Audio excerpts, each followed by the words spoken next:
Welcome back to Distinguished Savage. Today, man, I'm super excited. I want to pronounce your last name correctly because it's different from how it looks like it would be spelled. Fran Racioppi. That's right. You nailed it. What? God damn it, man. I've been working First on it. time. I've been working on it, man. I've been working on it for sure, man. It's hours in the mirror. Yeah, I was. Racioppi. Racioppi. Yeah. How much business did you get when you were in the Army for that last name, right? Was it just like, God damn, Racioppi? What? How do you say that? No, it was very simple. It was R, like, Yeah. whatever, like, it was whatever your rank was, Yeah. R. And then eventually it was Ratchet. I've been called Rocco. The best one I get is when people are like, Rachapopo. That's good. Like, that's great. There's not even an O at the end. Man, that's I know, right? That's a crazy. But what is that? What lineage is that? What? It's 100% Italian. I thought it was so. Italian. We are all in on Italian. So my grandparents, 3 out of 4 of my grandparents were born in Italy and came over here in between the 20s and the 40s and post-war 40s. And then my third one was born. My mom's mother was born in the U.S., but her parents immigrated from Italy. So 100%. Man, that's amazing. Man, I learned about your podcast, the Jedburgh podcast, probably maybe about 4 weeks ago or so. And I've gone down a rabbit hole with it because it's not what I expected initially. Because I the first thing when I see Jedburgh, I think this is more like kind of that tactical groove, because everything kind of Jedburgh comes from that lineage. And but what I love is what you've done, the leadership aspect of it. Because you have a really interesting background. Doing the research on you, so you have an MBA, you've got a BA in I got to look at my notes. In journalism, in journalism, right? And a minor in poli sci, and then you were SF troop, right? That's a really it's a mercurial background. It's sort of a lot of different sort of aspects of things. You don't see a lot of SF guys go, yeah, I've got a poli sci minor and a journalism major and an MBA, right? It's just interesting, man. But it makes sense with the leadership aspect that you hit with the podcast. Well, I'll tell you, I always had wanted to be a journalist. I mean, that was my goal. Was you're going to be Tom Brokaw? You look at guys like Tom Brokaw, Dan Rather, Katie Couric, and I'm throwing Katie Couric out here intentionally right now because I'm trying to get her on the podcast. So maybe she'll hear it and know that she was a mentor of mine. So we can have a cool conversation with her. But that would be amazing. That's what I wanted to do. I mean, I wanted to go into journalism. That was the only thing that really excited me. I went to Boston University to do that. And while I was there, we had 9/11, and 9/11 was my junior year. And I'll tell you, I wasn't even a 9/11 guy. I say a 9/11 guy because so many people around that time, they saw 9/11 and they're like, I have to go answer the call. I got to serve my country. I mean, it changed so many of all of our lives, right? Yeah. I looked at it and I said, I'm going to be a war correspondent. I'm not going to be an anchor anymore. That's boring. I can get out there and I can be a war correspondent. I spent time, a year or so watching what's happening in Afghanistan. Then we go into Iraq, and journalism changes, and you go from watching journalists who were kind of behind the front lines now in Iraq being on the front lines, and they're embedded with the troops, and they're in that march to Baghdad from the southern border with Kuwait. And it changes the game in journalism. And I'm still thinking, well, I'm going to be a war correspondent. And then I watched Geraldo Rivera one day, and who I also want to have on my podcast. But Geraldo Rivera comes out one day with a pistol, and they get in a firefight, and he ends up like falling down, and he drops the pistol, and everyone's yelling at him. And I'm thinking, I will not be him. Absolutely not. Will not be him. But these guys have beards and long hair, and they're riding horses. And they're like really saving the world. That's what I got to go do. And so I'm like, I'm going to go in the Army and go be a Green Beret. That's amazing, man. God, that's amazing. Because SF is not an easy road to take, right? I mean, just SFAS, and then, the whole sob and rage, the whole thing, right? No, but it was a goal, and it was a lot of fun. And so I went to OCS, and I spent a couple of years in the infantry, which taught me a lot. I think it's very valuable. There's two programs going in SF. If you, if you're an officer, you only have one option. You got to go do something else in a different unit and lead soldiers in the regular army before you can transition over and go to selection and get picked up. If you're on the enlisted side, then you can go to the 18 X-ray program, and the 18 X-ray program allows you to go straight in. And so a couple different tracks you can choose, or if you're on the enlisted side, you can go from the enlisted ranks and anything and transition over after you go to selection. So for me, I was able to spend a couple of years in the infantry and really gain an appreciation of what it was like to be in the regular army, which I think was really, really an important perspective. And I'll tell you, I went to Iraq for a year during that time, and there were so many unbelievable soldiers and unbelievable guys that I served with, who I'm still friends with today. That's awesome. And really defined who I was as a leader, made me as a leader. I mean, I went there in the beginning, and it's funny because the same thing kind of happened to me when I went to my platoon, and also when I went to my my special forces team. Is I was fortunate to have in the infantry a platoon sergeant, and then on my special forces team a team sergeant who had been in the army for like over 20 years. And it was so funny because you come in and you're so full of youth and vigor and excitement. And it's like, I'm going to save the world, and I'm going to lead these men into combat, and they will follow my direction. And, they will look up to me, and you go and you walk in the room, and these guys, they take you aside, and they were both really good about kind of being the first inject point. And, they both asked me the same question. It's like, it was so funny. It's like almost like they coordinated it years later. Even though I know they didn't. And it was, so how long have you been in the army? And like, I don't know. I mean, in the infantry, it was like a year and a half, let's go. We got bad guys to kill, and he's, and my team sergeant like says the same thing. I'm like, I don't know, 6 years. And both of them, I got, 20 years in this unit. And I'm looking at, and when I was a platoon leader, that my platoon sergeant was like, I was in the first Gulf War. Both of those guys were in the first Gulf War. And you look at them, and both of them were great because they looked at me and they said, well, you're in charge. And I remember thinking to myself, that's so not true. That's absolutely not true. But I do appreciate you saying that. Man, that's solid though. For when you get officers like that, that's absolutely incredible. I was a cold warrior when I was in, right? I was 11 bang bang and out of 31 kilo to a comms guy. So I was always the radio man, sadly. But man, I remember some of those great officers. But I had some of the guys come in, who were still just Vietnam era, man, and they were just salty and amazing.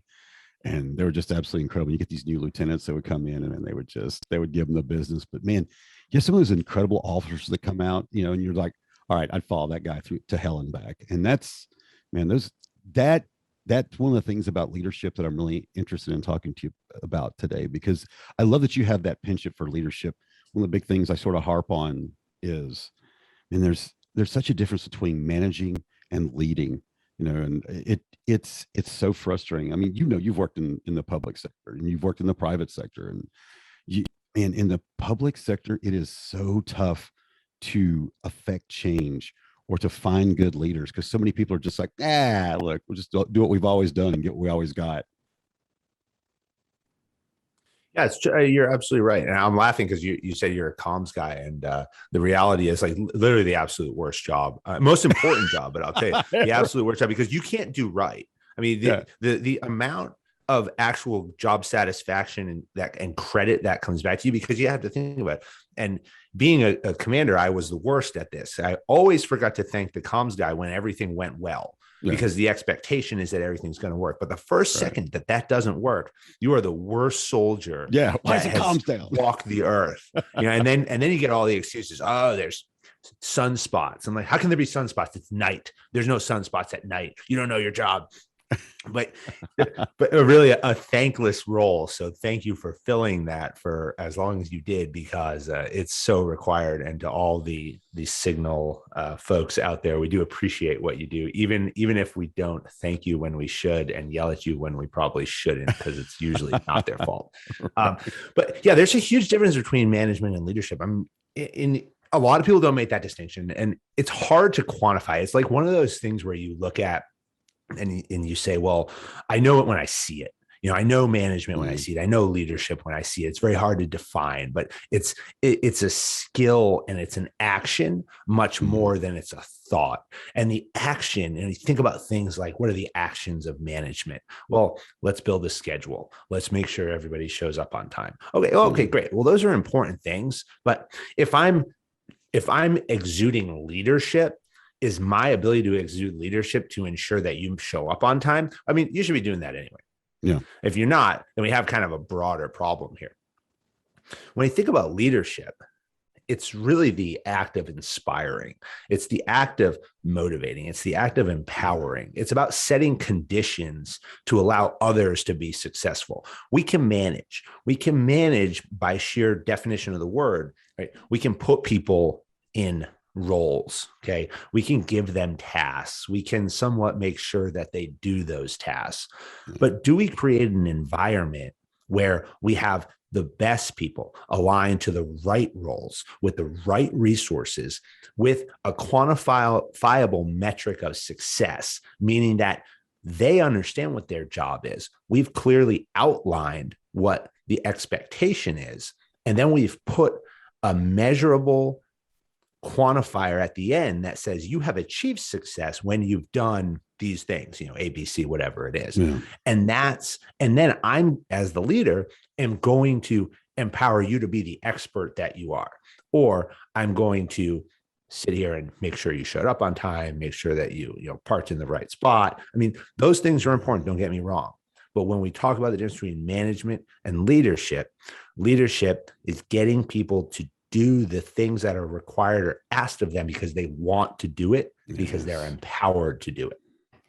Man, God damn it, you're speaking to my soul right now, man. It's working because I've worked in private sector in different types of jobs, and then public safety for the last 28, 29 years as a paramedic. And man, it's tough finding those leaders, especially in upper management. I see them in middle management. It's usually guys who are ex-military, those guys, because they get it right. They're still that soldier's leader. They're like, hey, we're going to take care of the troops.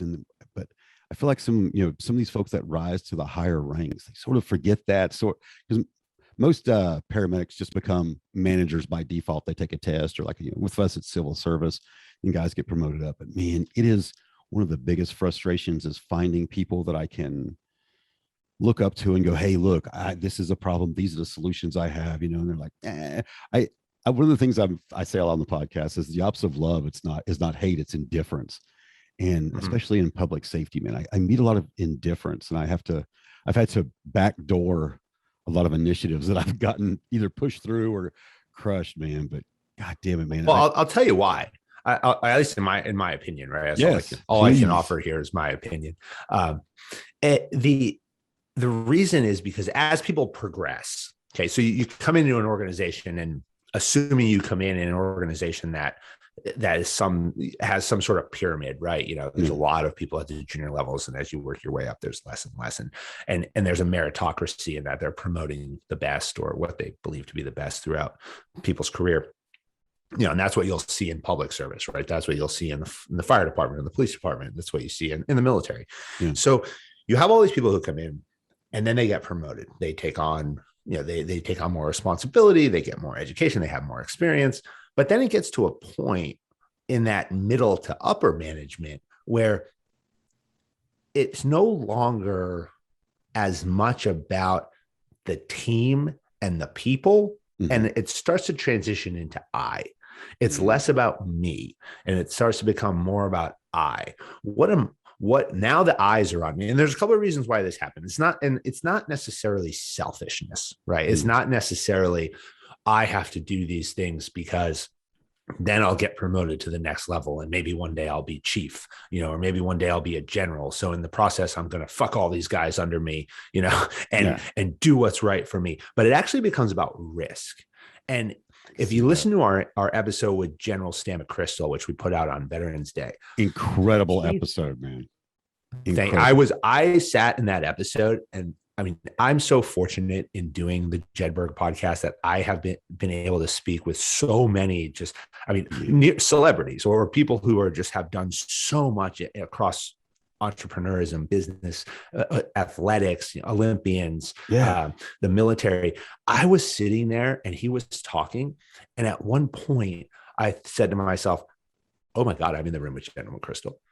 And was like taken aback, and then had to be like, hey, reset your mind, stop, reset, get back in the moment. Yes. What are you doing? Yes, man. But oh my God. it's about risk. And that conversation was one that really kind of drove that home, even in my mind. Yeah, absolutely. You get to a point where the risk and the way you, what he calls, detect, assess, respond and learn from risk, right? That you almost become paralyzed because you're thinking so much about all of these things that could affect now you, maybe not so much the organization, but you as the decision maker.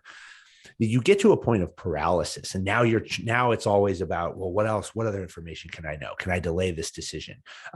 Is there a decision that like I can make that really isn't a decision, but somebody will think that I acted? And as you rise in these levels and you become more the center point for risk control, risk mitigation, right? The detection, the assessment, the response, right? Those first three. And everyone's on you. Well, now, where do you start to get motivated by? What's driving you to make decisions? Is it an inward thought of, well, if I make a decision, what may or may not happen to me as a result of that decision? And I tell the athletic teams that I work with, our decisions create actions. Our actions create results. So if you think about sports, right, and you think about preparation, you think about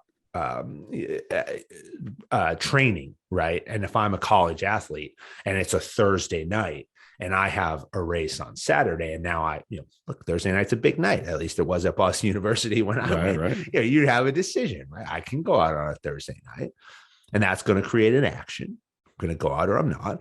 Yeah. But then there's going to be a result to that action. How am I going to feel at practice on Friday? How am I going to actually be affected in the race on Saturday?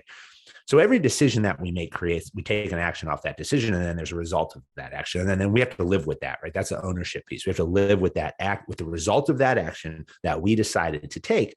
And what separates great performers, elite performers from everybody else is those who accept ownership for that first step in there, that decision, right? Because then what a lot of times happens is people make a decision, right? Then there's some action, and then there's a result, and they're like, oh, that wasn't the result I wanted. So I got to figure out where in here it wasn't my fault. Well, it was your fault from the beginning, from the very first step. Now, if it happened, if everything turned out well, great. You got to own that too. You got to say, I made the right decision. Here's the reasons why, and learn from that. If it didn't turn out great, then you have to also understand, why did I make that decision? And then don't do it again and learn from it.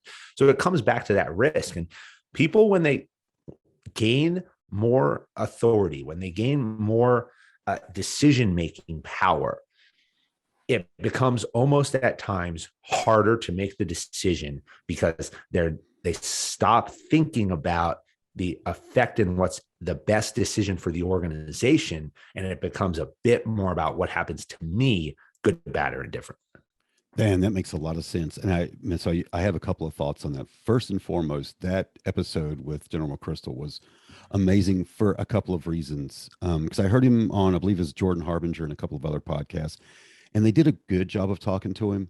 But I feel like you really drilled down more into the essence of the book, and more were able to sort of draw out of him his thoughts on it. And there were a lot of great takeaways in that episode. I've listened to it twice now, and I've recommended it. Well, that's how we first started talking. I recommended it on because it was. Yeah, I appreciate you reaching out. Yeah, absolutely incredible, man. But by the same token, something else you talk about risk, and I read your article about we fear what we cannot control, and that was a great article. And again, this is one of the things I love about you is you have a way to succinctly put something into a quick format. Like it's not this huge article that I'm going to like lose interest in halfway. You're able to succinctly put it in, and you put the bullet points in. And that was a great article, man. Absolutely. Well, thank you. You know why, right? Can I tell you why real quick? Yeah, absolutely. It's because when you are trained in journalism, the very first thing they teach you is how to write obituaries. Seriously. Oh, really? I Seriously. didn't know that. And you sit there and you're like, why am I right? Why do I have to learn how to write an obituary? That doesn't make any sense. Right. And you're like a freshman, right? And you don't know any better. Well, you know everything, but actually you know nothing. Yeah. Right. And so you're sitting there and you're like, I don't want to. And for months, like weeks, and you will write only obituaries that will continuously be kicked back. And then you look at it and you're like, I don't get it.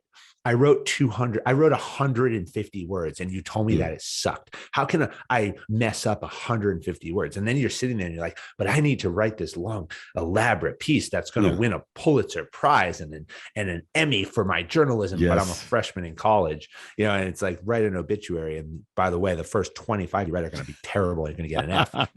But that's what they teach you. They teach you, how do you succinctly get a point across?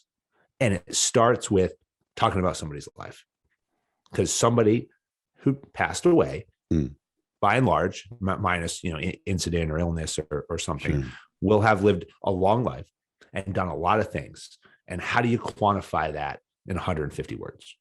Man, that's amazing. And then they build on that. And then it goes into, okay, well, now you have a car crash. Now you have this, but you get 200 words, 300 words. So that cap starts to train you to get the point across. And then there's times where you'll draw it out, but that's why. Yeah. Sorry, I went off on a tangent. No, I love that. I love that. The academic side of journalism. No, but that makes a lot of sense, because your interview style is very much like that. You're very quick and to the point. There are times when I wish that I were able to more succinctly ask questions. Dr. Carlos, a good friend of mine, and he's very good with the question answer. But that's, again, he's a forensic psychologist, right? So that's sort of his forte. For me, I have more of that Roganish style where I never want to let any of those rabbit holes that I could go down go, and some of it's just so. But the thing about that article that I really dug was you hit on something that I think about, and I try to talk about a lot, and I try to impart in some of the stuff that I teach, and whether it's defensive tactics or tactical medicine stuff, is you hit on some of the things about fear, and how, you've got to be able to control what you control, and what you can't control, you've got to not let it overtake you. If you could just expound on that a little bit, because that was a great article. So we did see, now you're doing to me what I do to others. See, you're getting it, like it's rubbing off on you, right? Take away the ability of them to quote their own work, because you did it for me. So there is we did an episode with Laura Wilkinson. I think it was episode number 10. Laura Wilkinson is an Olympic platform diver. She won the gold medal in 2000. She won it on a broken foot. She broke her foot about 6 months before the games, and then had to focus on actually the fundamentals. So she couldn't dive for like 3 months, 4 months before she actually went out. And that episode was a lot about fear, and her perspective on fear is one of the best that I've ever heard, because when you look at fear, what we try to do, our default position, is to pretend it's not there. And it's to pretend that, like, this makes me nervous, this scares me. But if I don't really think about it, it won't really be there. Well, what that does actually within our psyche is it creates more anxiety, because now what we're not focused on is the task at hand. And when you're not focused on the task at hand, now, just think about the repercussion of that, right? Well, now I have something very important to do. I have to be focused on this thing, but now I have anxiety because I'm fearful of the outcome of this thing if I don't get it right. And now I'm focused on the fact that I have this fear and anxiety about doing this thing. And now I'm no longer thinking about the fundamentals to actually go out there and do it. So how do you combat fear? Well, number one, it starts way earlier, because being fearful, being nervous, having anxiety about something that is important is normal. So just start right there. I should feel like this. Jevy Stone, we released her episode in October. I think it's 31. Olympic silver medalist in women's rowing, one of the winningest ever in the Head of the Charles. And she says, if you have fear and butterflies before a competition, good, because it means you're ready. It means your body's ready. It means your mind's ready, and it means you're ready to execute. So now what do you have to do? You have to do it. That's like the second phase of like what Laura talks about, right? And Laura talked about it too, but it's that you have it. So now just own it. Just say, look, good, great. I'm nervous. Hell yeah, I'm ready to go. Now what do I have to do? I have to execute. Well, how do you execute? Well, so I talk about this with the athletic teams I work with. That's preparation.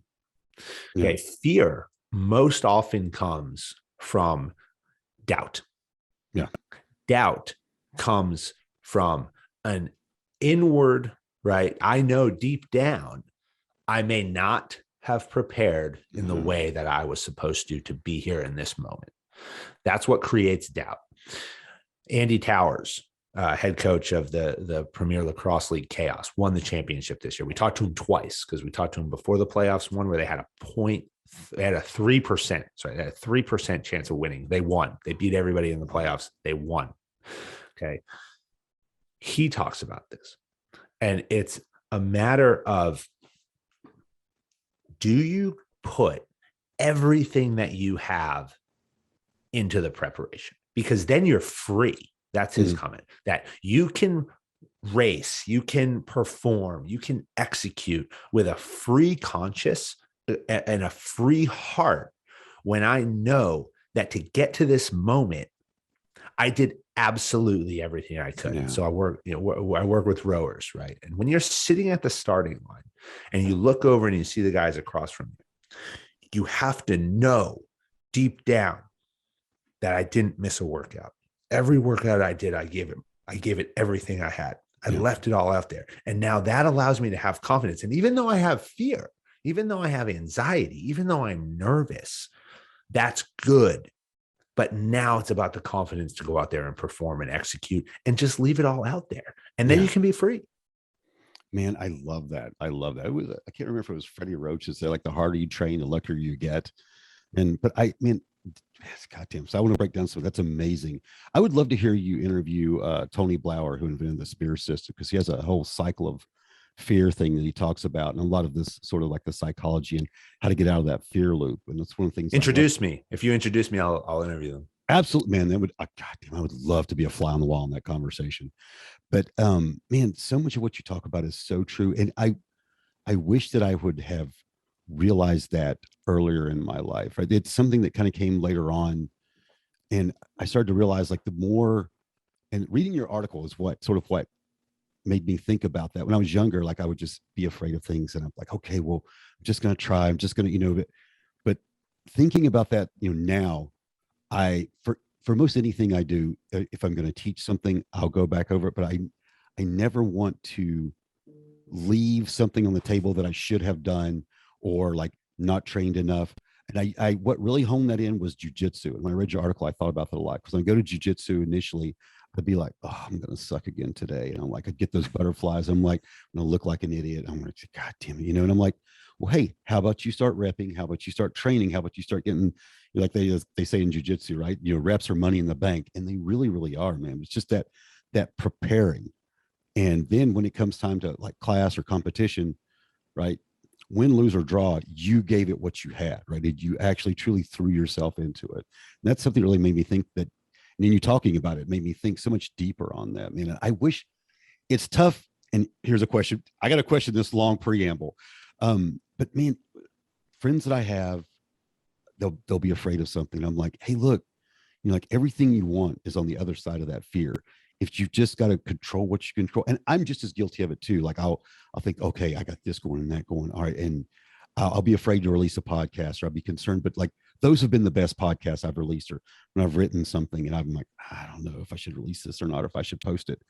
When I've actually just embraced it, control what I could control, did what I could do, man, what is a good way to impart that? Like, hey, look, fear is a good thing.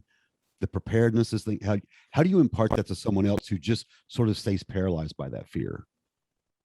Yeah. Well, I'll give you a couple of things. I'll back up for a second about when you're talking about jujitsu. Some of that is expectation, right? And it's your own kind of psyche giving you a false expectation or a false narrative, right? Yeah. You are not maybe you are, but I haven't seen it, but I researched you and looked you up and you know, and listen, but you are not a prize fighting jujitsu artist, right? Okay. So why do you walk into the gym and think that you should perform at that level? Yeah. Right? You shouldn't. That's and no one in that gym expects you to perform at that level. But what you've done is in your mind, you've created this environment that says, I have to go in here and perform like these other people. I have to perform like these instructors. I have to perform like these people who've been doing this, you know, at a high level 4 or 5 days a week. You know, they compete, and otherwise I'm not going to look good, or I'm not going to feel good, or I'm going to get my ass kicked. Okay, that's exactly what's supposed to happen. Yeah. And what's wrong with that? Right. But you got to put the work in. Right. Yeah. Is that your goal? Do you want to be that? Okay, great. Well, then let's find the way to get there. Right. Let's set the conditions. But managing your own expectations, and we talk about humility on the podcast, and when we start tying in the 9 characteristics of elite performance as defined by special operations. So what are the 9 characteristics that special operations uses to recruit, assess, select their talent? Humility is a big one. Well, humility is just about honestly assessing yourself. And we oftentimes will equate humility with bad, right? Well, I have, in order, you know, if I'm humble, then I have to accept when I'm bad and when I'm wrong. Maybe that's part of it. But it's not necessarily about accepting when you're good or bad. It's just accepting about where you are. Yeah. Where am I right now? Right. And then that ties into another one of the 9 characteristics, integrity. Right? Am I fooling myself? Am I honest with myself? Right? Am I a good fighter? No. The answer for me is no. I will get my ass kicked by the first person, by the most junior jiu-jitsu person. Because why? Because I don't do it. It's not a passion of mine. It's not something I'm excited about. I am excited to talk to people who do it, and I love watching my friends do it. I have a lot of friends who are really good. Yeah. But I don't, when they're asked me, do I want to roll? My answer to them is no, absolutely not. I do not want to do that with you at all. But that's about having a sense of humility and having a sense of integrity, about understanding exactly where I am. If you can do that, and it doesn't matter if it's in athletics, if it's in your job performance, if it's in your relationship with your family and your friends, just understand where you're at. And then temper your own expectations to be comfortable with that. So then, kind of to your question, or the second part of that, where you asked how do you get someone to understand it? I think that's it. You know, people have to take the feedback that's given to them and be honest about that feedback. I'll give you an example. So you look at athletics. Well, athletics is you win or you lose. Okay. Sometimes you tie in some sports, but whatever, you're supposed to win or lose. So it's, in many ways, it's objective. Okay. But what we often do in athletics, especially, and I'm not even going to say, especially if we lose, if it doesn't matter if we win or lose, we will craft reasons to think about why we won or why we lost. Yeah. Now, there are inherently reasons for both of those. Okay. There's an element of truth to either side of that equation or both. But the question is, what do we do with that data? How do we actually look at that data? Are we putting a lens on that data that if we lose are making excuses? Or if we win, are we making excuses as to why we won? Or can we objectively look at it and say, this is the quantifiable reasons why this happened, and this is who we are. This is what we are. And then accept that and then compare it. Is who we are and what we are where we want to be? Okay. Or do we have to go to the next level? What now do we have to do to get to the next level? Man, that's gold, my friend. That's excellent stuff, man. It's interesting because you make me think of a lot of things. I want to be able to sort of parse out in my head beforehand.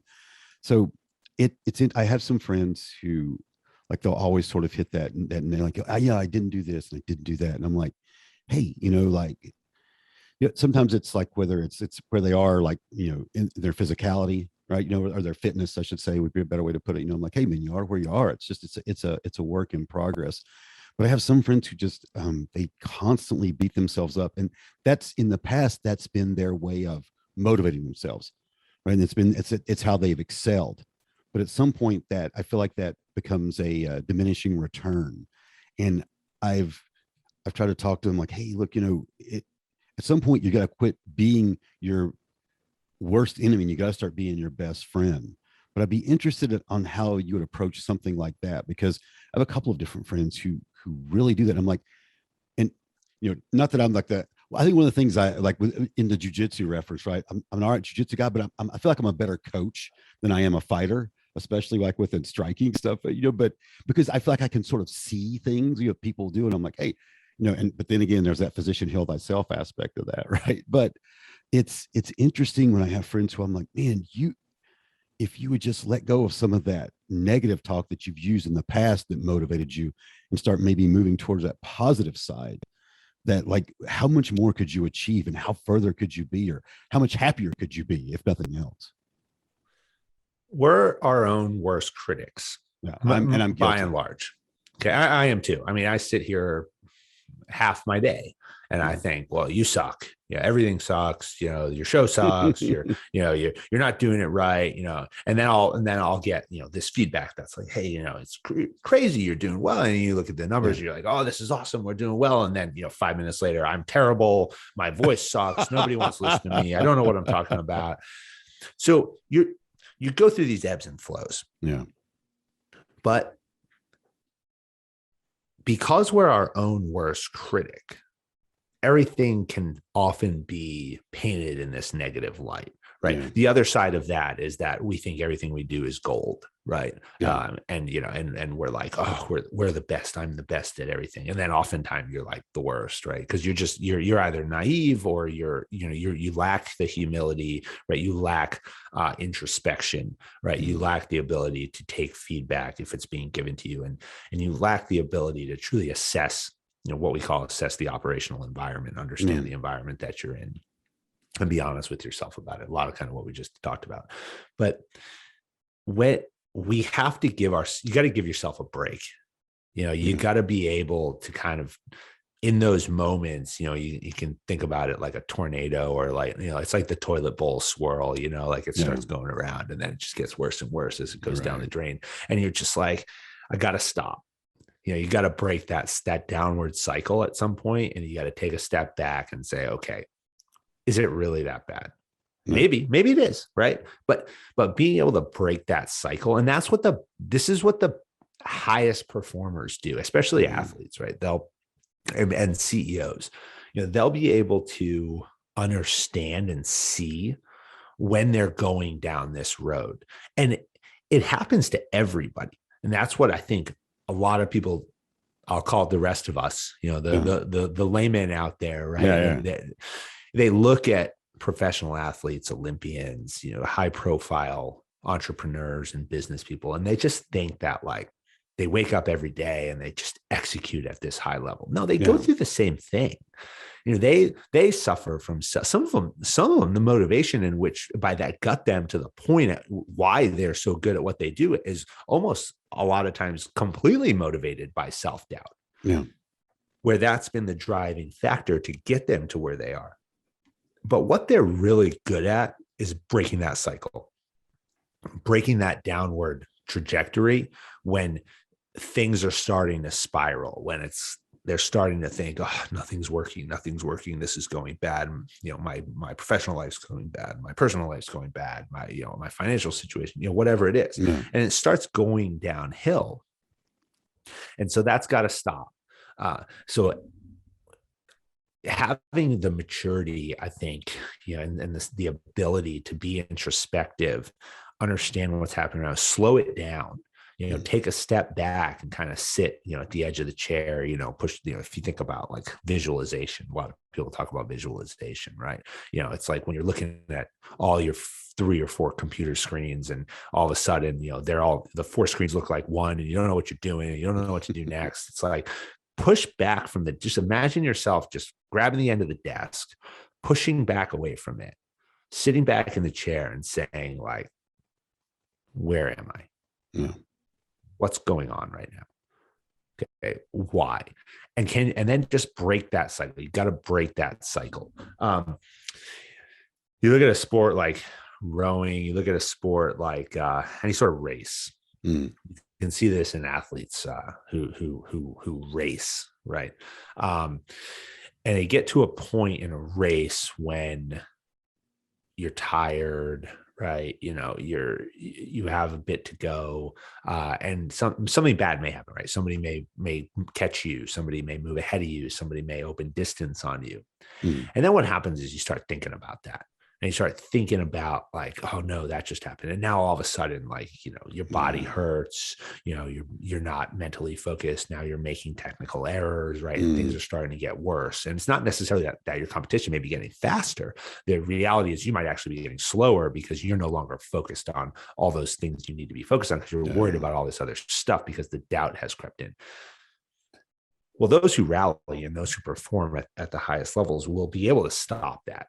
And they'll be able to recenter, refocus their mind, refocus their effort, and say, this is actually what's happening to me right now. It's all fake. It's all fake. Yeah, I'm in pain. Yeah, this happened to me, right? Whatever. But now I got to get back. I got to get it back. I got to get it back, and I got to get refocused. I got to go back out there and get it. And if you can break that cycle, then you can get back in the game. Man, that's amazing. God damn it. You are speaking to my soul. Some of the things, a lot of what you say, like, it absolutely resonates in my heart, which I love. I had my mom on a while back, who was an incredible leader, and she just great idea, by the way. Man, it was amazing. She grew up from like this dirt poor, alcoholic father and kind of like that neglectful mother, and she just rose to vice president of a corporation, and it was absolutely amazing. Because she was they called her the benevolent dictator. She was a incredible leader. But one of the things that you said that made me think about, one of the things she told me when I was growing up, and she had a huge influence on me as far as in a lot of ways, like my communication skills and how I treat people, but also sort of perseverance. She was like, whenever you get to a problem, just say, all right, what's what, so what, now what? And I was like, God damn it, that's brilliant, first and foremost. But that's something I've used, but something else you made me think of. It's one of the things I have, like a little set of things I read every day. And this makes me want to ask you if you have any routines or rituals a little bit later on. But one of the things that I try to remember every day is like, don't believe everything you think, because sometimes something hits me in an emotional level and I'm like, all right, am I going to make a emotional decision on this, or am I going to make a critical thinking skills decision on this? And it's easy, especially now today. I mean, as hyperbolic as things are now, and how politically charged, and I work in EMS, right? So the medical industry and the whole COVID thing, and there's such a push pull there, and all the politics of that whole thing. It's easy to get swept up in like how you feel about something, as opposed to, okay, what's really what, what's actually going on here, or am I just having this visceral emotional reaction to something? But when you make me think a lot of those of that sort of like problem solving. Is there anything that you use, or are there any like a thought process that you have when you're trying to problem solve, or you're trying to like you stated in the article, like when like, all right, control what you can when you're afraid, right? When you have a fear for something, is there anything that you use in particular? Is there a method? You got to separate emotion from passion. I think in a lot of times, I think we confuse the two. Yeah. And I think that there's a spectrum. If you look at the spectrum, you have, emotion, you have objectivity, you have subjectivity, you have passion. All these things kind of live on this spectrum that affects your decision making. It is unrealistic to say that we are going to make objective decisions on everything that we do. It's human nature says no. That's a lie. That's a lie. As much as we want to say it is, you cannot. Now, does that mean that we make subjective decisions. Okay, sure, but what are the inputs, right? Because subjectivity is a byproduct of a number of different inputs that then shapes the decision. Or now you look at things, something like an emotional decision. Well, an emotional decision is often made, and they'll say, in the heat of the moment, I made this decision, and I was running with my heart, not my brain. Okay, sure. Well, emotion dictates a lot of what we do. Emotion dictates a lot of how we feel. It shapes probably too much of our decisions, where we don't take a step back, especially if you're impatient. I'm a type A, like super type A, off the chart personality, right? The Myers-Briggs, has told me that multiple times in my life. And every time I take the Myers-Briggs, I'm like, oh, I'm not going to be that this time. And then I get the test results back and like, yep, you're still that. But you got to know, right? So I know that. And that people, another thing, people fear personality tests. It's really interesting because they're like, oh, I don't know what it's going to tell me about myself. Well, who cares what it tells you about yourself? That's knowledge that you need, because understanding yourself allows you to actually then position things.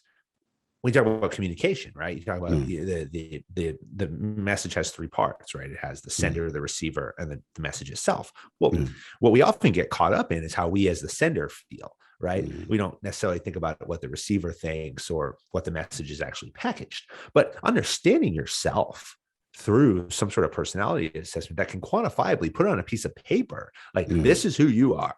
And this is why, right? Well, now I know, okay, well, when I send messages and when I speak with people, right, I need a certain response out of them. Well, I know now how I respond to things. I know how I act. The other one that is really, really good about this is the Enneagram.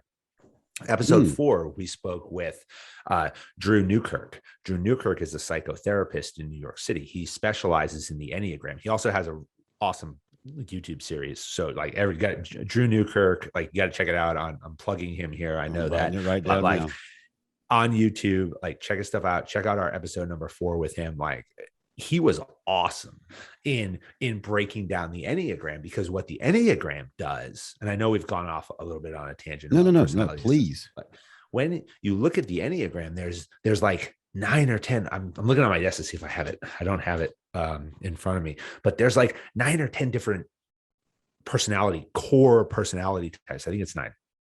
And then if they're in a circle, right? And then each one of those has what's called a wing, meaning that you have in times of you exhibit your core personality trait, but then you exhibit the traits of what the other ones are on your side. So like if you're an 8, right, you exhibit some from 7 and some from 9. But then on the other side of the circle, you're connected to 2 other types of personalities. One when you're under stress, and one when you're when you're in a good place and safe. They call it safe, right? Yeah. So now through this analysis, you can actually understand, here's who I am at baseline. I'm kind of a little bit of this, kind of a little bit of that, right? But also when I'm stressed, this is how I react. When I'm safe, this is how I react. So now I know when somebody busts in my office and starts losing their mind and giving me bad news and everybody starts getting worked up, right? I know exactly how I'm going to respond, which then helps me to package my information to my receiver to get the intended result. So back to my point, I'm a Myers-Briggs, 10, right? Boom, off the chart. Okay. So, and I'm a passionate, and I'm getting to the passion part of this that I laid out. Same. I'm a passionate guy when it comes to things I care about, because I live on the spectrum, right? Of either I don't care. And I'm going to look at it and say, whatever you want to do, stop bothering me with this problem. Like, go deal with it. Sounds great. Either way, don't care if it works or not. Or I'm all in. Yeah. And if I'm all in, same way, then we're going to execute it at a high level. There's going to be very little, deviation from expected result. I'm going to be all over it, and we're going to make sure that we succeed at all costs. So now we have to take in the passion part of this, and not confusing passion with emotion, right? Because I'm from Boston. Okay. So What does that mean? It means I can generally be an asshole. I use vulgar language when I start to get stressed. A little bit of an accent comes out, and everybody, you start using the word wicked and everybody's guy.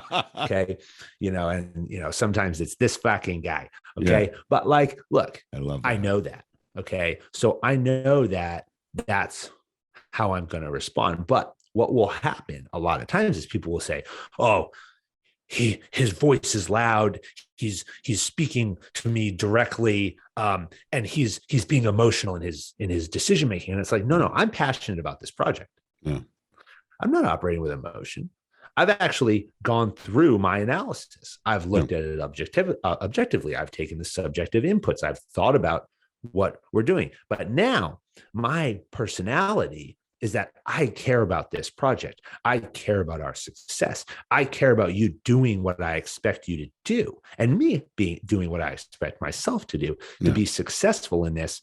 And I'm emotionally involved, but that's coming from a place of passion and a desire for success at all costs, right? That drives results. That's not me sitting here, somebody coming in my office or, and when I led organizations and saying, so-and-so messed up, and me turning around and going, fire him immediately. Yeah. That's an emotional response, right? Saying, well, let's figure out what happened here. Yeah. Let me hear both sides. Let's look at it. And then delivering something of a response later on where maybe I'm animated. Sure. That's not emotion. That's just my passion, either in support or in against of what just happened here. Yeah. God damn it, man. That is incredible. That is one of the best descriptions of I'm trying to think of I guess methodology or a schema, for lack of better things. I'm exactly the same way. I get very passionate about things, and people will often mistake that for just being emotional. I'm like, no, it's I care. If I didn't care, I'm the same way like you. I wouldn't give two shits, and like I don't care if it happens or not happen. I don't. And that was an incredible breakdown. You made me think about something too. I have a good friend. She came on under an assumed name, but she was Belle on there. But she has her own consulting company. But she is a anti-money laundering, counter-terror finance expert, and she's done some work with SOCOM, and she's done like a lot of big banks and stuff. And I can't talk about it too much, but I have to put you two together, because she and her father, who was a psychologist and worked for AT&T, have come up with, I don't want to give too much because it's proprietary, but they come up with a test to find people who would make really good counter-terror finance and anti-money laundering people, like who do that job. Because it's when I had her on, I'm like, so what does it take? Because I was fascinated by that whole everything about that. And one of the things that I ask is like, who makes a good anti-money laundering person? And she's like, I was like, was it an accountant? She's like, no, accountants are the worst. No, they think too linear, right? 1 + 1 must always equal 2, and that is not how it works. And there's so much more of this very gray, nuanced areas that you have to look at and go, where are these patterns? And so I don't want to give too much away, because they've started a company with it, and I think they're rebuilding the website now. But I took the test, and that is one of the most.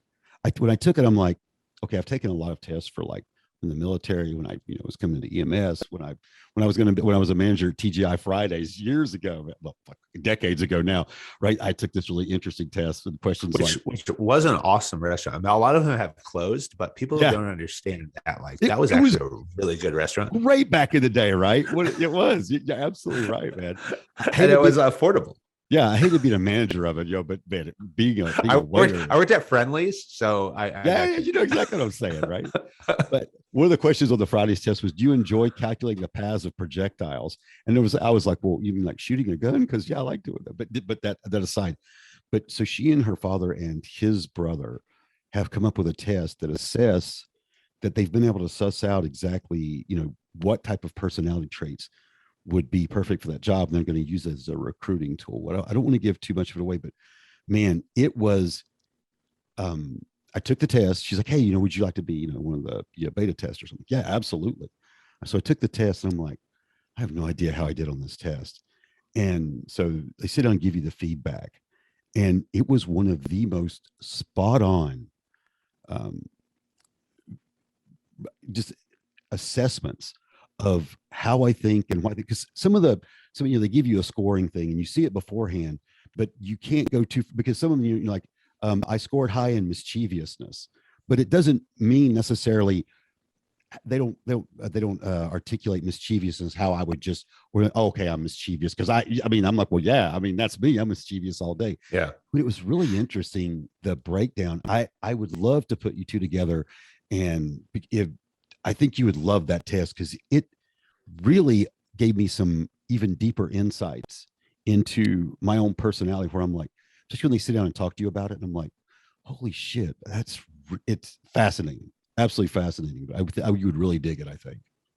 Yeah, connect us. I love talking to him. Yeah, man, you would. Sure. And her, yeah, I remember when I interviewed her, she's like, hey, look, I got to go at 2. I'm starting a bank with some friends. And I'm like, wait, a bank? And she's like, it's just a small. I'm like, just starting a bank. No problem. I'm like, what about? I'm like, I'm almost 57. We'll go to lunch right after. Yeah. She's like, I'm like, but she is. You guys would. I think you would find each other tremendously fascinating, and just from that whole point of view, man. I'm going to have her back on when they get everything with the website set, because the testing is and how they came up with it is fascinating in and of itself. And man, I won't give too much away, but her dad at AT&T was able to sort of set up, was the initial parts of it were they were able to hire people. Like, before you hire people and like, all right, most interviewers interview people like, and it's how they feel about the person, right? And so he came up with a way of like certain questions to ask, and they had like so much of a higher retention rate after they started using his process, as opposed to the people they were hiring before. It's a fascinating story, but I got to connect you. Well, that bias is very real, and it's worth it to talk about that for a second, because so many times people, and that is like almost. There's some, okay, so we work a lot in talent management and talent acquisition, talent. That's what Talent Work Group does. So Talent Work Group is my partner on the podcast, and we do a tremendous amount of work in working with organizations and leaders in defining their talent management process and defining their recruiting strategies. So we lay out in that process a lot of the biases that come into people's minds, and the bias around like people's personality, right? And do you identify with them is very real. When somebody comes in and they say to me, I'm a Patriots fan, and I'm a Red Sox fan, and I'm from Boston, and I love hockey. It's like, oh, dude, yeah, we're great, and then we can get off on like 20 minutes, right? Yeah, you could almost think about, some people use this as a strategy in hiring, like as an interviewee, right? As a candidate, will go in and try to figure out, prior, as you should, if you're a candidate for any position, you should know and research a little bit of who you're talking to, so you can build a connection with them. But they'll try to build such a connection with somebody that they'll never even let them get to their questions. Oftentimes those hires end up not working out for the hirer, because they then hire somebody based on this connection of like, well, they think like me, they like the things I like. Certainly they must be good at their job. I like them. I want to hang out with them. Well, great. There's a lot of people that I like who I never want to work with. I never want around me. And look at them, and I think, I really love watching football with you on Sundays, but I would fire you by 9:15. On day one, if you were in my organization. But sometimes we forget that, and we forget that in the hiring process, and we say they've got to be good at their job. They're a cool person, a great guy. God damn, that's amazing. That's so true too, man. Like, it's one of the things I say, because I've friends, people I've worked with in EMS, and I'm like, man, he's a great guy, but God damn it, I hate being on 24-hour shift with him, because that's a long time and it drives me insane. And that's interesting, man. I definitely have to introduce you to, because I think you guys would have I didn't even think about the whole war talent group angle either, man. That's pretty interesting. They're based in Austin, right? Yeah, the Talent War Group's in Austin. So the Talent War Group was founded about a year ago. Actually, I'm getting all the notifications on LinkedIn. You've been connected with this person for 1 year. Wish them a happy anniversary. Like, no, I talk to them every day. But yeah, Talent War Group was started by Mike Sorelli and George Randall. So they wrote a book called The Talent War. If you haven't read it, you got to pick it up. It's a great book. And it took these 9 characteristics of elite performance that soft defines that I mentioned, and it starts to translate them into any organization. And it says, if you use these 9 as the principles, right, you can win what we call the talent war. Because look at where we are right now in society, right, in the economy, and where we are on it. We're calling it, we're calling it the Great Resignation. We're coming up with all these great names for what's going on right now. But people, they don't want to. Everybody's vying for the good talent, right? It's driving wages up. It's driving, unemployment is somewhat steady and low, but people are switching to do the things that they want to do versus the things they can do or that they've needed to do. And so that's creating a lot of imbalance in the workforce. It's creating things like, record open roles in hospitality in the restaurant industry, right? Where, you just like, there are places there. There are Starbucks and Dunkin' Donuts that are closing at 2-3 in the afternoon because they can't get employees to work the later shifts. And it's not that the employees don't exist. Actually, I was reading a fact here a couple of weeks ago it was October, I believe, had something like 4 million people quit their jobs. That is a tremendous number of people who are just saying, I'm quitting my job and I don't necessarily have anything else to do. Scary in some ways. So what do we do, right? What do we do on the other side? Well, we have to look at how we actually hire people. We have to make sure now that as people are transitioning into other roles, as they're looking for more things, as we have these open positions, that we're actually putting a process behind how we hire. And that's what the Talent War book sought out to do with Mike and George. And then concurrently with that, and I was honored to have been asked by them to join at the front end of this thing when they launched it last year. They started the Talent War Group, and the Talent War Group is a management consulting and an executive recruiting company that focuses on this. So focus on not only business structure and driving efficiencies, but also, how do we put the right talent in the right place and put effects behind that? And that's what they're focused on. And that's something that's been great. And plus there's doing a lot of different keynotes on leadership and putting together seminars, and not only seminars in an office environment, but we're working on building some things like out in the mountains, maybe some things that are a little bit more kind of extreme that may tie in, put people out of their comfort zone, and then drive higher engagement, right? Because that always brings more out of people to take the same principles, but put them in a different environment. And then they're seeing those principles applied in a different way. And now all of a sudden it's like, oh, I get it. I see it much more clearly. And, take away their cell phones, take away all their ability to be distracted by other stuff. And you can drive actual engagement from them. And, really important too, both the podcast and the Talent War Group are partnered with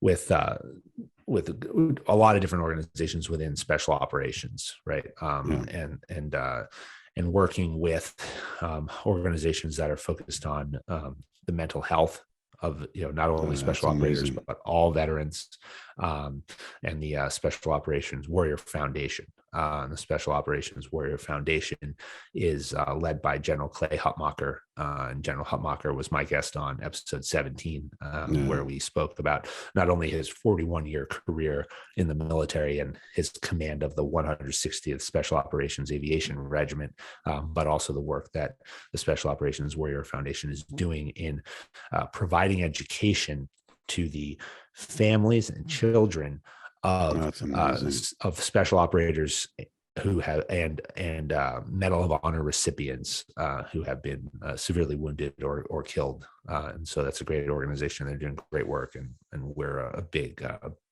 partner with them. Man, that's amazing. That's amazing. So mentioning the talent war, one of the things I did want to ask you is, what books, are there any specific books that you gift most or recommend most, or something that resonates with you most? I'm an avid reader. Especially now in the last 2 or 3 years, I sort of had a renaissance starting about about 11 years ago now. I'm 56 now, and I turned 45. I realized, like, I'm just like, you start to realize, like, military. You don't look 56, man. I appreciate it, man. Thank you very much, man. It's not easy. It's not. And this beauty doesn't just happen. And I have a face for radio, right? So that's why I never do the video. but man, I turned 45, and I just realized, I'm like, man, I was just feeling broken down. I was like, making it into jiu-jitsu occasionally. Like, but I changed everything, right? And one of the things I started doing was I sort of my passion for reading reignited. And now information is my crack, right? I rarely listen to music anymore. It's either podcasts or it's books, or it's it's something where I'm getting information, or I'm learning, or I'm trying to figure out me more on a deeper level. And that's been my big quest, especially in the last 4 or 5 years. But are there any specific books that speak to you, that you resonate, that resonate with you, and you sort of return to them again and again, and ones that you gift most? Yeah. So I'm very similar to you, especially I was very much an academic. So I was not a very good student in high school. I was okay. I was okay. I was like B's, primarily B's, and, like an A in gym and stuff.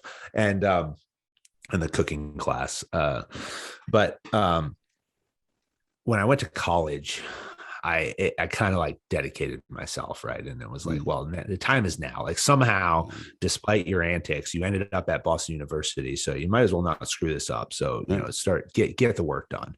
And I became much more academic, and put a lot of focus. I mean, I read every word, like every book, every word, and I did do a minor in political science, and I studied the American presidency. Because I find the American presidency to be absolutely fascinating. I mean, and I won't even, and not going to get into the whole, the most powerful person in the world. Yeah. Okay, great. There's a lot of powerful people in the world, but like, what it takes to be an effective president is unknown, honestly. I would honestly argue everybody, because people think that there's a model. Okay. And I'll get to a point here to answer your question, but there's no model to being an effective US president, because what changes? Everything changes.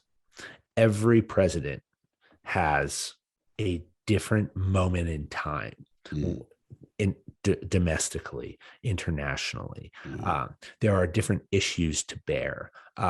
They are different people. They have different priorities. There are other politicians. So it is a completely nebulous environment where there is no framework. There is no model. There is nothing that says you're going to be good in your term, or you're going to be bad in your term.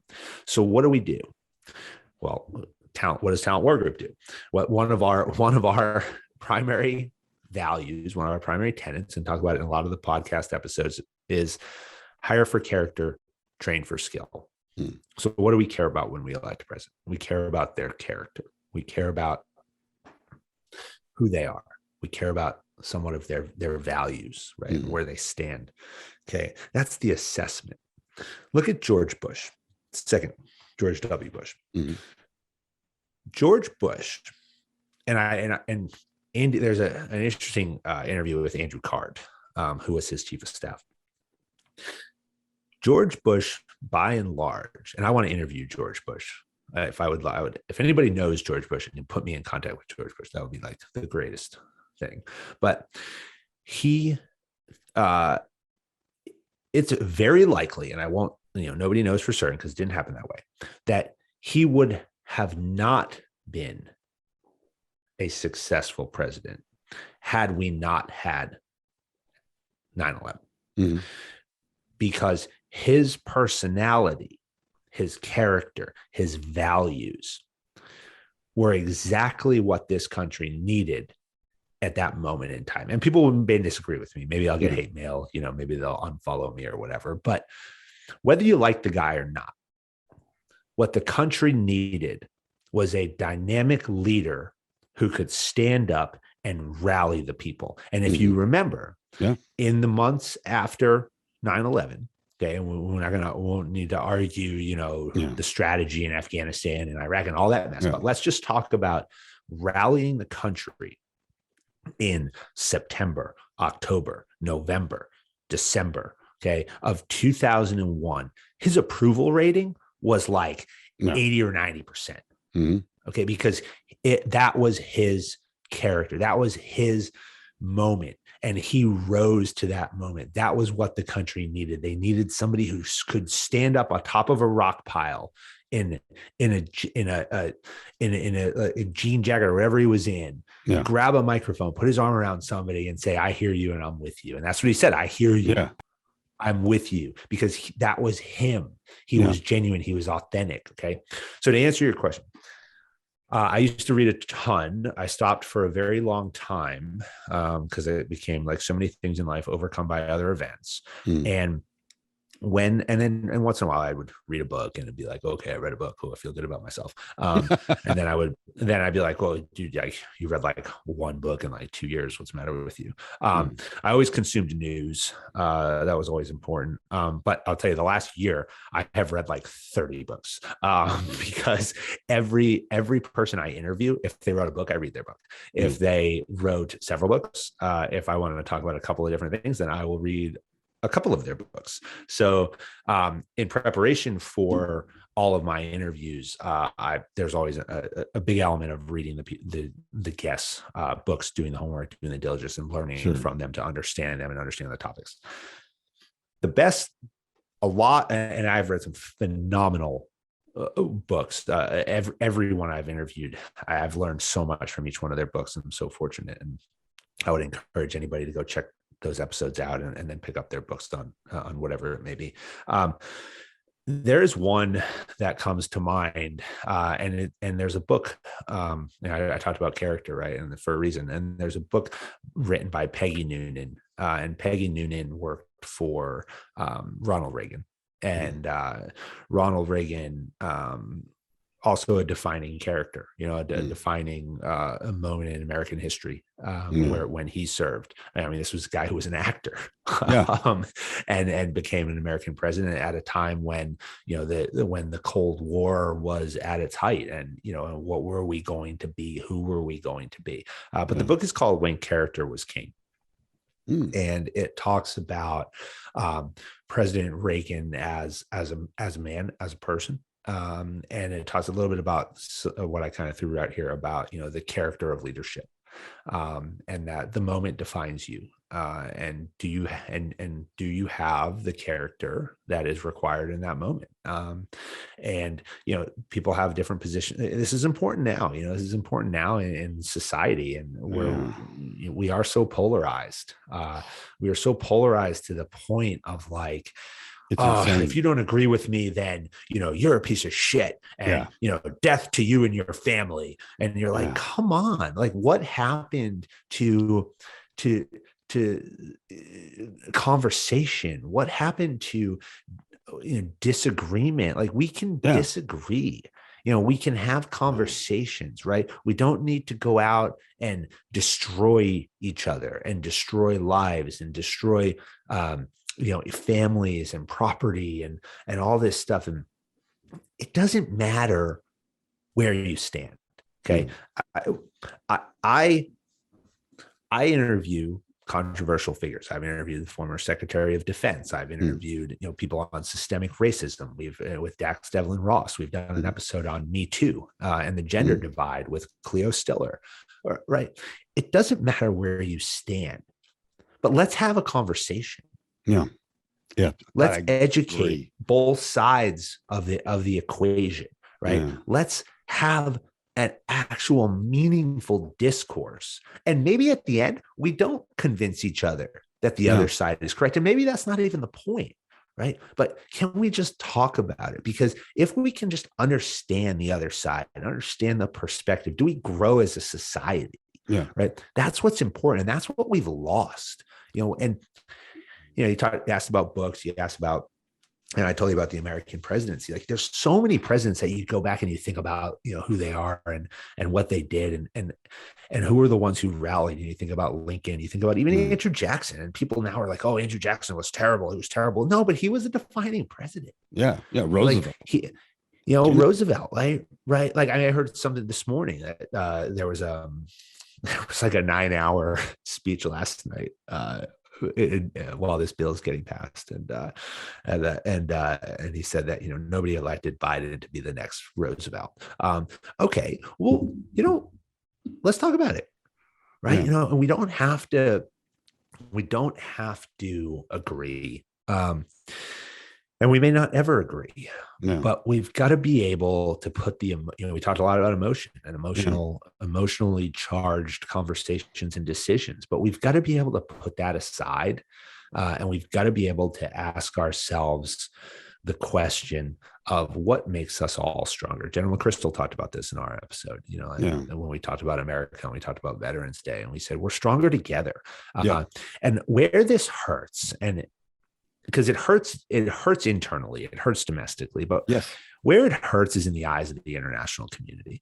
And this country, and President Reagan talked about the shiny city on the hill, right? And I say it all the time. America is an idea. America is an idea of freedom, an idea of hope. It's a bastion of hope. It's a place that so many people in the world, and so many of us here, look at and just say, like, that is a place where you can say and do what you believe in. And you're not going to be chastised for it. You're not going to be killed. You're not going to be repressed. But are we getting away from that? And that's something that's scary. That's something that's scary out of me, because if we can't talk about these things and embrace the fact that we actually can do that in this country, how are we going to show the rest of the world that we are the predominant force in the world of good, the force of good? I'm not talking about military force. Everybody knows this. America on the battlefield will always be, I'll say this here definitively, okay, not just because I was a Green Beret, but we will always be the predominant force in the world militarily. Nobody will kick our ass, okay? But what we will lack resolve, and we will lack will, and we will lack unity. And unity is what will hurt us in the long run. And that's where our enemies will exploit us. And that's what China's doing. And that's what Russia's doing. And that's what our adversaries are doing, because they're watching us internally argue, and they're saying, no problem. Keep arguing. Yeah, we love that, right? Because we're just going to keep doing our thing over here. We're going to invest in Africa, and we're going to put money into Africa, we're going to put money into Southeast Asia. We're going to take over all these islands, right? We're going to do all this stuff, and you're going to be so consumed with your own stuff. We just did an episode with retired General Craig Weldon and a guy named Rob Keane. Rob Keane founded a company called Volantra Hypersonics, and they're innovating hypersonic propulsion technology. I mean, something that the U.S. has not. The SR-72, I think it is, or SR-71, Blackbird, was the last time, 1950s, that hypersonic propulsion systems were innovated on. That's amazing. I didn't know that. And China is kicking our ass in hypersonic propulsion. China is brilliant in their that whole strategy of that hegemony, of where they're just like, hey, we're going to be the center of the world. And this in a long game.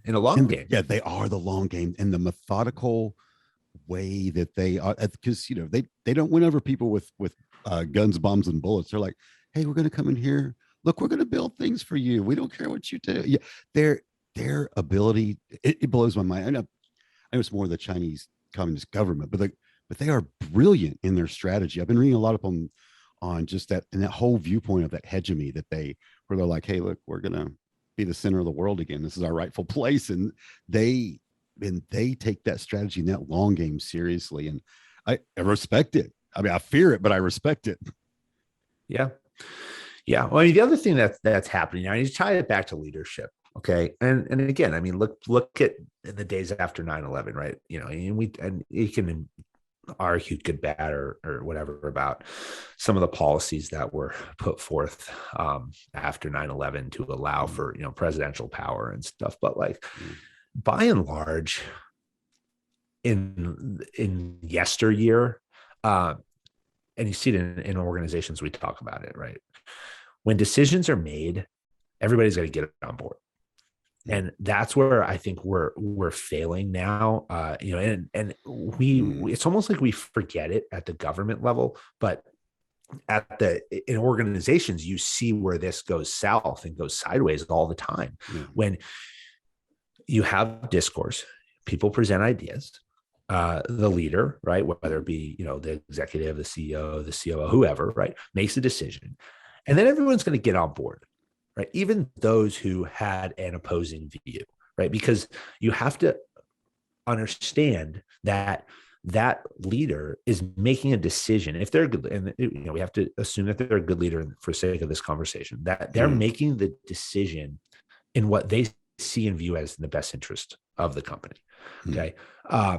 And if we're confident in that, right, and we know that in their mind, they're making the decision, and this is why I talked about George Bush. That was something that George Bush, whether you liked what he did or not, and it doesn't matter, right? You knew that the decisions he were making were because he believed they were in the best interest of the country, right? And that's important. You have to, and leaders have to make those decisions and be confident in those decisions, that at the end of the day, they can stand there and they can say, this worked or this didn't work, but I did what I honestly believed was best in this moment in time based on the information that I knew and had at my disposal and available for my analysis. Yeah, absolutely. And then everybody's going to get on board. And we saw that, and America still in times of crisis, we see that and we rally together. But then we very quickly jump back and we say like, oh no, I'm against it. And I'm still against it. And now I'm going to go out and publicly or in social media and on the news, talk about all the reasons why I'm against it. And then we give things no chance for success. And that hurts. And if you do that in an organization, the organizations fail. Yep. They fail. 9 out of 10 times when a decision is made, and then you have a camp of people who are still adamantly against it, and then create, subversion and sabotage within the organization. It fails. What's the difference though? Company goes out of business, a bunch of people lose money and go bankrupt and all that. But what happens at the strategic level? And I think that's the scary part that a lot of people are not thinking about, for the future. Yeah. Man, you make me think of a couple of different things. Recently the chief of our department left and our interim chief took over. He had a series of, and I commend him because our department, like many public safeties, right, we're not a bastion of communication, right? There's not a lot of communication going either way, to be perfectly honest. Because I'm a sort of the door kicker. I'm a field guy. I'm still in the truck, right? So I sort of try to lead from the bottom. But he had a series of town hall meetings. And one of the things I said, because like, again, I'm a passionate guy. I'm like, hey, here's the thing, chief. Like if you don't talk to people, if people don't believe in you, if they don't think that you're right, wrong, or indifferent, you're going to make a decision. Because that was one of the issues we had with our old chief, is he just wouldn't make decisions, or things would just fester for sometimes years. And I was like, people want to jump on the home team, come with a big win.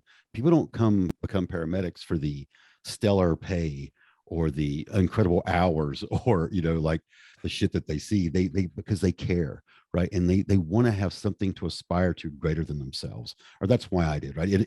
It appealed to this white knight that I wanted to be since I was a kid, of like saving people. So I went in the military, right? And it's interesting to me why I wish that I could find leaders who want to harness that, because I think it's killing EMS as a company.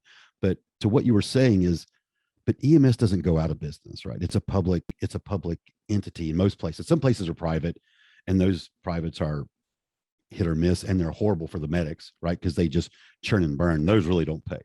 But public sector EMS systems always sort of have that safety net of like, well, it's a bureaucracy, and it's I and I don't really have a specific question.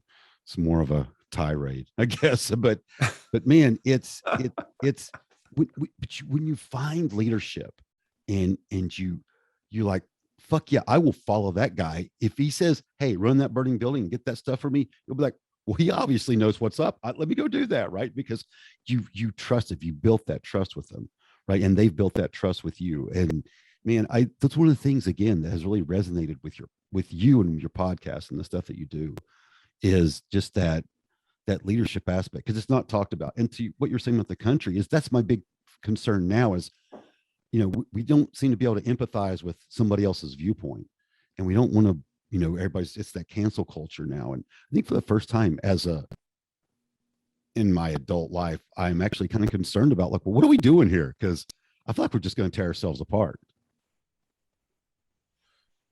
Yeah, I don't know. That's I wish, I don't think anybody knows. I think it certainly is a difficult position that we're in. I think we have a long way to go. I think that we have to take an internal look at, who we are and understand, what does our future look like? Yeah. It's become extremely polarizing. Yeah. And now that's what it is. Now it's, you don't agree. Okay, well, you don't exist. And that's not the right answer. That's not the right answer. No, Either. I know. I don't. I've been trying to understand recently a little bit of how we got here. How we've gotten to this cancel culture, and how we've gotten into this whole us versus them. I mean, there's always been the us versus them, right? And that's always sort of been, but it was never to such a deep, visceral extent that it is now, where, like even with the Rittenhouse trial, not to get into that whole thing, but like I, it's like rule of law seems to be gone. It's like, nope, we're just gonna convict someone in the court of public opinion, and that's it. We should just lock them up or throw away their lives. It's, I don't know how we got to this place, and it seemed quickly. It seemed like it just got up ahead of steam over the, I don't know, what, the last 6 or 7, 8 years, 10 years maybe, and then just within the last 4 or 5, it just is it's a killdozer that's just going through us, man. Well, everything's sped up. I mean, everything has sped up with the rise of, social media platforms, with, the internet. I mean, I was having a conversation the other day about television and about broadcasting, because, one of my goals right now is to get back into broadcasting. I think, you and I were speaking before we hit record on this thing, which was that, you get to a point in life where, there's a lot of things you can do, and they make impact and they provide value, but do they truly make you happy? And, I've gotten to the point where it's like, I love journalism. It's what I wanted to do as a kid. It's what I wanted to do growing up. And, I made my transition into the Army. I made my transition into the private sector and had some great opportunities to build some awesome programs and work in some great places. And now it's like, who do I want to be now? And do I want to do those things that I can do, or do I want to do the things that I want to do? And I want to make this, transition, back, I guess, into broadcasting full time. And what does that look like? As a reporter, as an anchor, as I don't know. Well, but I'm working on that and trying to figure that out. So if anyone has any ideas, call me. But, where have we gone with journalism? I mean, if you think like with technology, right? If you think back when I was an intern, and I interned at New England Cable News back in like the early 2000s, and you had to book a satellite truck in order to do a live feed. Right. You had to book a satellite truck, and you had to book airtime. And that airtime, depending on how long you want, it was like a specific window, and you had like 5 seconds on each side or something that you could actually have as a buffer before you lost it and it went to somebody else. Well, that doesn't exist anymore. I mean, now you just pick up your phone and you can be live to the world on a major broadcast network on my cell phone. Yeah. Crazy. Right.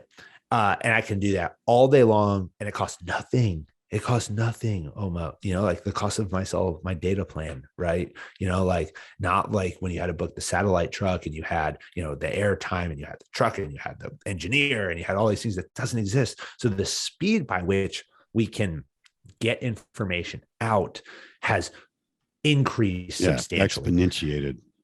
The other thing that has happened is because of that, now you get more people. You get more people, right? The barrier to entry, in business terms, right? The barrier to entry is like gone, right? Or it's not even low, it's gone. Yeah. Right. So like, what gets me on TV, right? Well, what's going to generate ratings, right? Because we've started to look at media in terms of ratings, right? You know, because that's a business. Okay. Yeah. So now what are we doing? So now we got to get people on who can generate some sort of emotional response from people that are going to get them to watch more. They're going to get the people to buy more ads, which are going to get me to have a business model around this. And so we've created in media an environment where you have entire what are supposed to be outlets to educate ourselves are driven by the business side of having to generate a following. And so now you have this divide, right? And you have these actual perspectives that come on the major networks, you know, MSNBC, CNN, and Fox News, right? And again, it doesn't matter where you sit on these things.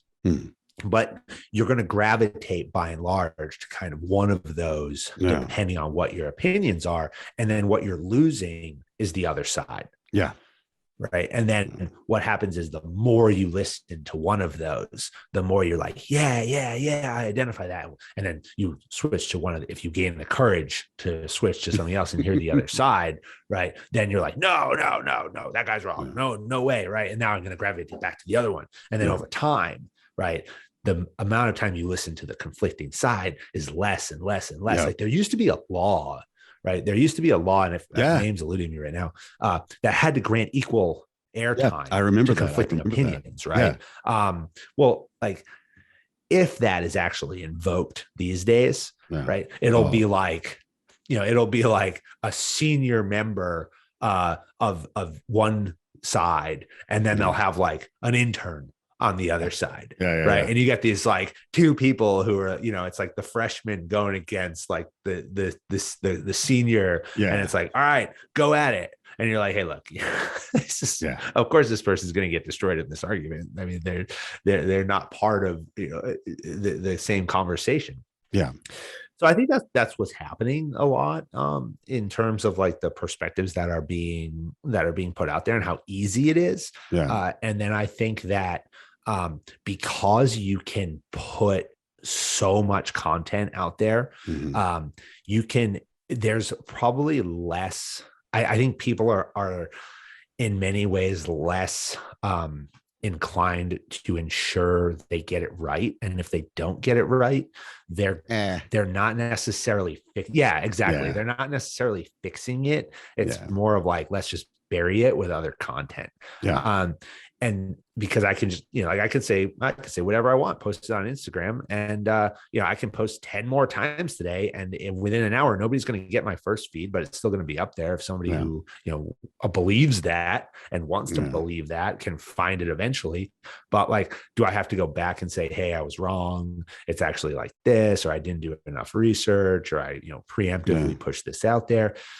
So because of the ease of that, you don't, it's creating a different, I mean, I hesitate to say the standard is less, but I think you just are creating an environment where people are a little less willing to accept when they're not right. We actually talked about this in episode 3 we did with Jerry Remy. Unfortunately, Jerry, he passed away a couple of weeks ago, and he was a long time second baseman for the Boston Red Sox, and then spent 50 years with the organization, but over 30 years in the broadcast booth.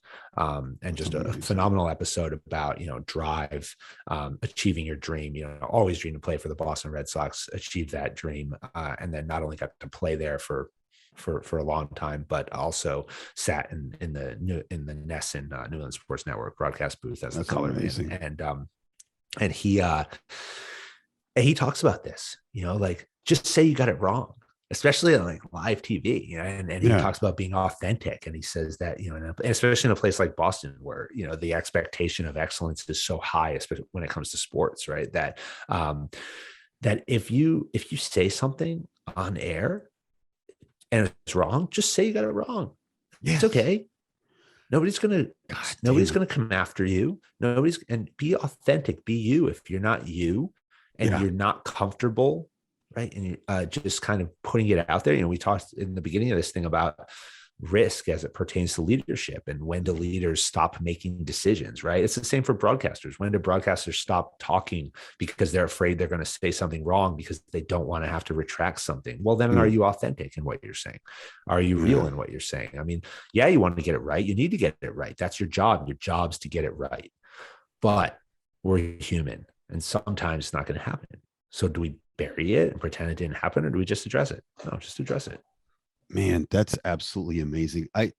Something I think about a lot, and that is if I say something wrong or I do something wrong, if I don't address it, if I don't, I don't know, address it, apologize for it. It's like, hey, like I was wrong.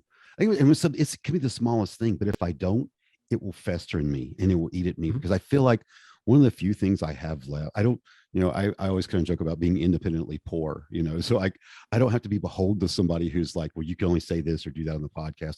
I could never do that because if I'm not me, then I don't, I've had to be beholden to somebody else my entire life. Whether it's like was in the military, whether I was a firefighter, in EMS, any job I've had a boss, right? And that's why one of the things I think we talked about before we went on was the podcast has saved my soul because it's me, and I'm not beholden to anybody except for myself. And man, if I don't acknowledge when I make a mistake, it will fester in me and it drives me crazy. And I feel like we said before, like I feel like a shit bag, right? But man, so much of that just really resonates with me, man. It's one of my favorite episodes in quite some time, man, because we've hit some subjects that I don't get to touch on as often as I would like to. And it's things that are like really near and dear to my soul. Man, it's absolutely incredible, man. Absolutely incredible.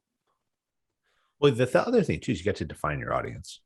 And that's another piece of this. And when you talk about building something like a podcast, or really in so much of what we do, um, who are you? Who you're not going to speak to everybody, No. and so Emily Sandberg Gold, who is a friend and a close advisor of mine, and was our guest on, I think, on episode 5, talks about this, and she was one of the world's top fashion models in the early 2000s, and now she started a digital media company, and she works in brand building. And her perspective on this is that your audience is not going to be everybody, and it may Yeah. take a long time to identify your audience. It may Yeah. take years to actually figure out who that's going to be, Yeah. and your audience may not be billions of people, but will you create a connection and a community eventually with your audience? And because you will eventually attract the people who are there because of you and what you offer and what you bring, and they identify with it. And that may take a long time. You just Yeah. got to stick it out, and you can't get frustrated, and you can't say, well, it's not where I want it to be. Sure, maybe not, right? But are we continuing to dial it in, right? Yeah. And do we want an audience who's not engaged?